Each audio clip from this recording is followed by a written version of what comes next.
The next call is a split call. Julianne Genter, 5 minutes. Tēnā koe, Mr. Speaker. Tēnā Tēnā koe. koutou e te whare. Before I came into Parliament, I worked as an urban and transportation planner, and I'm really passionate about the opportunity we have to create cities that are better for people, that protect our environment, that make good use of infrastructure, that have affordable housing, and that ensure that not only we're going to reduce our climate pollution, but that we will be more resilient to extreme weather events in the future, because the reality is the flooding that we saw in the past few days is something that will be happening more as a result of climate change, and we need to have a plan for how we're going to have infrastructure to deal with that and how it's going to be funded. And our current government is completely neglecting to address those problems and issues. This bill is only passing by a very narrow majority.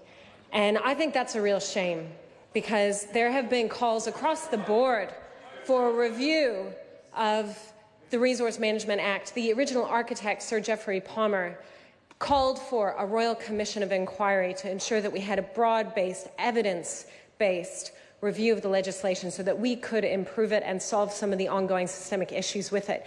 And the Green Party would support that, a Royal Commission of Inquiry. But the Minister and the National Government have been reluctant to engage in a broad-based debate about how we can make resource legislation work better for everyone. They want to do it their way, and they're going to do it their way. And it's not a good bill. In fact, the majority of submitters, there were 647 unique submissions on this bill, and the vast majority made very similar points.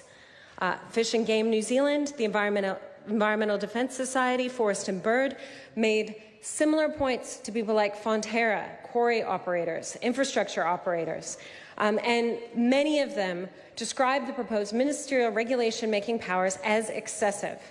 So the bill that is before us today is not one that we can vote for. It's not being supported by the Labour Party or New Zealand First either. And I think that the public should be very concerned about the one-sided approach that the national government is taking to reforming resource management law, because it is something that affects everyone in this country, and New Zealanders do want to protect the environment, and they do want planning and resource legislation law to be smoother, to operate in a more coherent way, and this bill is not going to achieve that. And we can see from the great number of submitters that noted huge problems with it, that it's simply not going to solve the problems that the government is claiming it will solve. And most notably, that is housing affordability.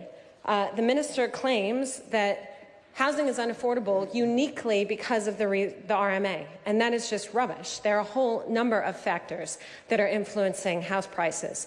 Some of them have to do with demand, and if the government had instituted a capital gains tax on investment properties, if they had restricted the sale of real estate to New Zealand citizens and residents, that would have helped with housing affordability. Additionally, if they actually passed some laws to protect tenants, to ensure there was a warrant of fitness on rental properties, that would help reduce house prices and address the issues, which is people don't have enough money to afford a place to live, whether they're renting or buying in Auckland. And finally, they could be improving planning rules. So one of my greatest passions is improving planning rules. And I wish that the minister understood just how much the land supply problem is related to unhelpful planning rules that prohibit increased density from being provided. Because nothing in this bill is going to address that.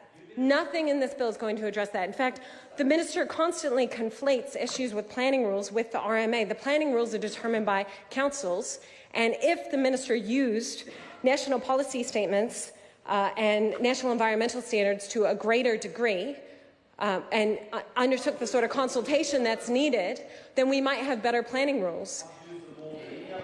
And finally, the Green Party would support a national policy statement on urban design to ensure that we have high-quality, people-oriented urban development.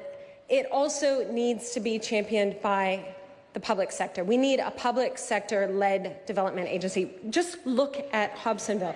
The highest quality development that's happened in Auckland recently is in Hobsonville. It was led under the Labour government with the local council, public-private partnership, but master planned, and that's what we need more of in Auckland, not this. The Honourable Reece Dyson. Mr. Speaker, there's been